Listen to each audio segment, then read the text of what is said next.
Dan kembali kita akan membahas pemirsa bersama kami masih ada Mbak Yuni Kartika dan juga Bung Kusna ini.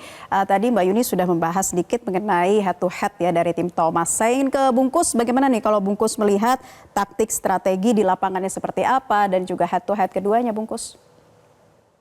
Iya, sebetulnya saya menduga ketika kita menyusun line up untuk final Thomas, kita memang sengaja membiarkan dua pertandingan pertama itu potensinya 50-50 gitu ya. Karena kita tahu dari segi kemampuan sebetulnya Ginting tidak kalah ya dengan lawannya, begitu juga Fajri tidak kalah. Kita berharap Jojo membuat titik balik. Kemudian di pertandingan ganda kedua, Bakri kemudian juga membuat kemenangan 1 poin lagi, dan di pertandingan terakhir Chico yang rekornya sangat berimbang dengan lawannya dengan pengalaman yang lebih matang diharapkan bisa memenangkan pertandingan dan akhirnya kita bisa menang 3-2. Saya pikir hitung-hitungannya di awal seperti itu. Sehingga ketika kita kehilangan 2 poin awal, saya masih tetap optimis sebetulnya.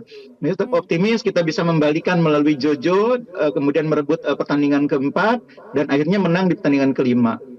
Ya. Tapi nyatanya saya pikir kemarin kita melihat bagaimana dua ganda kita bermain agak sedikit di bawah performa dan itu saya pikir perlu menjadi evaluasi bagi PBSI ya.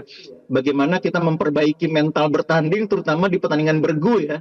Karena kita ini dalam 5 Piala Thomas terakhir 4 kali masuk final loh dan hanya sekali jadi juara. Padahal Indonesia adalah negara dengan jumlah trofi Piala Thomas paling banyak, 14 kali. Artinya kita harusnya sudah punya mental juara itu. Apalagi pemain-pemain yang sekarang turun, Indonesia termasuk paling senior. Banyak pemain-pemain kita yang pernah merasakan juara 2020, merasakan kalah 2022 dari India. Tapi di pertandingan kali ini mereka juga bermain seperti tegang juga gitu loh. Ini tentu harus menjadi catatan tersendiri bagaimana membenahi mental pemain, terutama di pertandingan bergu yang memang tekanannya berbeda dengan pertandingan di perorangan. Kalau ini pertandingan pertama seperti para pemain tunggal putri, saya bisa mengerti. Pemain-pemain tunggal putri kita ini kan peringkatnya aja bisa dibilang masih sangat jauh. Komang itu bahkan peringkatnya masih 56.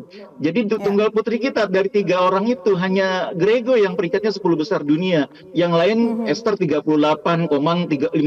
Artinya mereka memang pemain-pemain muda dan bermain pertama kali di final wajar kalau masih tidak maksimal. Tapi pemain-pemain seperti Ginting, Fajarian, harusnya bisa lebih dari itu. Apalagi mereka pernah merasakan main di final 2 tahun sebelumnya. Mereka juga pernah merasakan juara tahun 2020. Ini tentu faktor yang harus dipikirkan solusinya. Karena kita kalau masuk final aja udah 4 kali dalam 5 Piala Thomas terakhir. Akhirnya kan ujung-ujungnya kita tidak sekedar ingin masuk final, tapi juga harus menjadi juara. Jadi benahi mental bertanding, terutama di pertandingan-pertandingan final.